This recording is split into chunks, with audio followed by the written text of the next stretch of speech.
نحمدہ و نصلی علی رسولہ الکریم اما بعد اعوذ باللہ من الشیطان الرجیم بسم اللہ الرحمن الرحیم السلام علیکم ورحمۃ اللہ وبرکاتہ۔ امید کرتا ہوں آپ صحت اور ایمان کی اعلیٰ حالت میں ہوں گے۔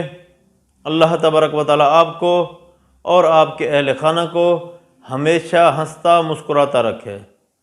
خوابوں کی تعبیر میں ہمارا آج کا موضوع ہے خواب میں مسور کی دال دیکھنا۔ علامہ ابن سیرین رحمۃ اللہ علیہ نے خواب میں مسور کی دال دیکھنے کی تقریباً 3 مختلف صورتیں بیان کی ہیں۔ ہر صورت کی الگ الگ تعبیر بیان کی ہے۔ مثلاً خواب میں مسور کی دال دیکھنا، خواب میں مسور کی دال کچی دیکھنا یا خواب میں مسور کی دال پکی ہوئی کھانا۔ اگر آپ ان صورتوں کی تعبیر جاننا چاہتے ہیں یا ان سے ملتی جلتی کسی اور صورت کی تعبیر جاننا چاہتے ہیں تو اس ویڈیو کو آخر تک ضرور دیکھیں۔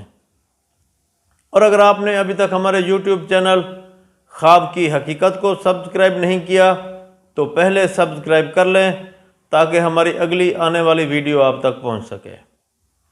علامہ ابن سیرین رحمۃ اللہ علیہ نے فرمایا ہے کہ خواب میں مسور کی دال کھانا اچھا ہے کیونکہ یہ دال حضرت ابراہیم علیہ السلام کو بہت پسند تھی۔ اگر کوئی شخص خواب میں دیکھے کہ وہ خواب میں مسور کی دال کچی دیکھتا ہے تو اس خواب کی تعبیر یہ ہے کہ خواب دیکھنے والا شخص غم اور دکھ میں مبتلا ہوگا۔ ایسے شخص کو چاہیے کہ وہ صدقہ دے۔ اگر کوئی شخص خواب میں پکی ہوئی مسور کی دال کھاتا ہے تو اس خواب کی تعبیر یہ ہے کہ خواب دیکھنے والے شخص کو عورتوں کی طرف سے مال ملے گا۔ اللہ تبارک و تعالیٰ سے دعا ہے کہ اللہ تبارک و تعالیٰ ہمارے خوابوں کو ہمارے لیے باعث رحمت اور باعث برکت بنائے۔ السلام علیکم ورحمۃ اللہ وبرکاتہ۔